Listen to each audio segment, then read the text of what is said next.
मित्रों नमस्कार। मैं डॉक्टर मोहित शुक्ला शिक्षा संसार ऑनलाइन चैनल पे आप सभी का बहुत बहुत स्वागत करता हूं। आप सभी ने शिक्षक बनने का जो सपना देख रखा है, शिक्षा संसार ऑनलाइन परिवार उस सपने को साकार करने में हर कदम पर आपके साथ खड़ा है। इसके लिए हम टीचिंग एग्जाम से रिलेटेड एथेंटिक सूचनाएं तो आप तक पहुंचाते ही हैं, साथ ही साथ आपकी सफलता के लिए हम आपको स्ट्रेटजी वीडियोस भी प्रोवाइड करते हैं, जिससे आपका सही मार्गदर्शन किया जाए और आप सफलता अर्जित करें। मित्रों, किसी भी एग्जाम को लेकर एक समय निर्धारित है। आप जिस किसी एग्जाम की तैयारी कर रहे हैं, आप टीजीटी, पीजीटी, असिस्टेंट प्रोफेसर, जो भी एग्जाम की तैयारी आप कर रहे हैं, उसकी तैयारी के लिए एक निश्चित समय होता है कि आप 1 साल में अच्छी तैयारी कर पाएंगे या 6 महीने में कर पाएंगे, कितने समय में आप बेहतर तरीके से परीक्षा की तैयारी कर लेंगे। तमाम हमारे मित्र हैं जो जॉब इत्यादि करते हैं, उनका कमेंट आ रहा है कि सर हम पूरा समय नहीं दे पा रहे हैं, हमारे पास टाइम कम है, आप मार्गदर्शन करें कैसे पढ़ा जाए। कुछ लोग कहते हैं कि सर अभी हम फ्रेशर हैं, अभी तक हमने कोई पढ़ाई नहीं की, कैसे एग्जाम को क्वालिफाई करें। कुछ लोगों का कमेंट है कि सर हमारा बिहार में सिलेक्शन नहीं हुआ, घर वाले कह रहे हैं कि यूपी टीजीटी पीजीटी में कंपटीशन ज़्यादा है, कैसे वहाँ आपका सिलेक्शन हो पाएगा। कुछ लोगों को पीवाईक्यू को लेकर डाउट है कि किस प्रकाशन का लें। इन सारे प्रश्नों से दो चार होते हुए आज हम आपको तैयारी का शॉर्टकट बताने वाले हैं।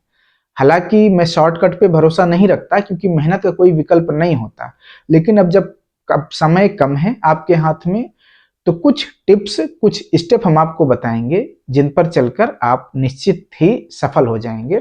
और कम मेहनत में, कम समय में, अगर आपने अभी तक कुछ भी नहीं पढ़ा और उन स्टेप का आप पालन करेंगे, उनको फॉलो करेंगे, तो आप निश्चय ही सफल हो जाएंगे। आज हम इस वीडियो के माध्यम से आपसे बातचीत करेंगे। बातचीत शुरू करने से पहले आपसे अनुरोध है कि शिक्षा संसार ऑनलाइन चैनल आपको अपना परिवार मानता है। आप चैनल को लाइक, शेयर और सब्सक्राइब करें। मित्रों, सबसे पहले तो हमें एक पंक्ति याद आ रही है, जब आंखों में अरमान लिया मंजिल को अपना मान लिया, जब आंखों में अरमान लिया मंजिल को अपना मान लिया, फिर मुश्किल क्या और आसान क्या, जब ठान लिया तो ठान लिया। जी हाँ, लक्ष्य के प्रति समर्पित होकर कार्य करिए, सफलता निश्चय ही आपके कदम चूमेगी। आइए हम बातचीत शुरू करते हैं। हमें सबसे पहले करना क्या है, हम जिस किसी एग्जाम की तैयारी कर रहे हैं उस एग्जाम का सिलेबस हमें देखना है, और सिलेबस को एक एक लाइन अंडर सिलेबस का जो टॉपिक है, महत्वपूर्ण जितने भी उसमें टॉपिक दिए हुए हैं, हमें सारे टॉपिक को अंडरलाइन करते हुए पढ़ना है। एक एक टॉपिक को आप अंडरलाइन करके पढ़िए और यह समझने का प्रयास करिए कि कौन सा टॉपिक महत्वपूर्ण है, कौन सा टॉपिक कम महत्वपूर्ण है, कहाँ से सवाल ज्यादा पूछे जाते हैं, कहाँ से सवाल नहीं पूछे जाते। जहां से सवाल ज्यादा पूछे जाते हैं उनको आप एक रफ में नोट कर लीजिए, महत्वपूर्ण टॉपिक को लिस्ट बना लीजिए, क्योंकि जब आप एग्जाम देने जाते हैं तो तमाम ऐसे टॉपिक हैं जो महत्वपूर्ण नहीं, वहां से सवाल नहीं पूछे जाते, लेकिन उनको आपको पढ़ना है। तो महत्वपूर्ण टॉपिक की आपको लिस्ट बनाना है और उस अनुसार आपको प्लान बनाना है कि कितने दिनों में हमें कितना टॉपिक खत्म करना है। आपको रेगुलर डेली के हिसाब से प्लान बनाना है कि आज इन इन टॉपिक को हम पढ़ेंगे, और उस लक्ष्य को जो आपने प्लान बनाया है उसको आपको उस दिन पूरा कर लेना है। अगर आप ऐसे तैयारी करेंगे तो निश्चय ही आप सफल हो जाएंगे। आप डेली का प्लान बनाइए, उसको पूरा करिए, पूरा जरूर करिए, आलस मत करिए, तब आप निश्चित ही सफल हो जाएंगे। अगर आपको महत्वपूर्ण टॉपिक नहीं समझ में आ रहा तो उसके लिए आपको क्या करना है कि आप पीवाईक्यू लीजिए, प्रीवियस ईयर क्वेश्चन पेपर आप उठाइए, उनको सॉल्व करिए। सॉल्व करने के दौरान आपको यह समझ स्वतः विकसित होगी कि कौन से टॉपिक से, किस टॉपिक से ज्यादा सवाल पूछे जा रहे हैं और किस टॉपिक से सवाल नहीं पूछे जा रहे हैं। पीवाईक्यू करिए। पीवाईक्यू को लेकर जिन साथियों के मन में संदेह है कि किस प्रकाशन का लें, तो घटना चक्र और यूथ कंपटीशन के पीवाईक्यू मार्केट में उपलब्ध हैं, उनको आप ले लें। ऑनलाइन भी आप मंगवा सकते हैं और उनको बार बार आप हल करें। हल करते हुए आप ये समझने का प्रयास करें कि कौन सा टॉपिक महत्वपूर्ण है, उनको आप बार बार पढ़ें। जो टॉपिक कम महत्वपूर्ण है उनको आप कम समय दे सकते हैं। इसके बाद आपको करना क्या है कि आपको अब डिस्क्रिप्टिव किताबें पढ़ने से बचना है। आपको वन लाइनर किताबें पढ़नी है। डिस्क्रिप्टिव किताबें वही पढ़िए जो आपने पहले पढ़ रखा है, आपने अंडरलाइन कर रखा है, निशान लगा रखा है, उन्हीं डिस्क्रिप्टिव किताबों को आप पढ़िए। बाकी अब आपको सिर्फ और सिर्फ वन लाइनर किताबें पढ़नी है। आपको एक काम और करना है, आपको अब नोट्स बनाने से बचना है, सिर्फ और सिर्फ पढ़ाई करना है। मार्केट में आप जाइए, छपा छपाया मैटर नोट्स का उपलब्ध है। कोई भी प्रकाशन आप लीजिए, आप मार्केट जाइए, वहां से आप मैटर लीजिए। सारे मैटर वन लाइनर में हैं, आप उनको मेहनत से पढ़िए और नोट्स मत बनाइए। क्योंकि अगर आप नोट्स बनाने में फंसेंगे तो आप 1 घंटे पढ़ेंगे और 2 घंटे उसको लिखेंगे, तो आपका समय जाया होगा।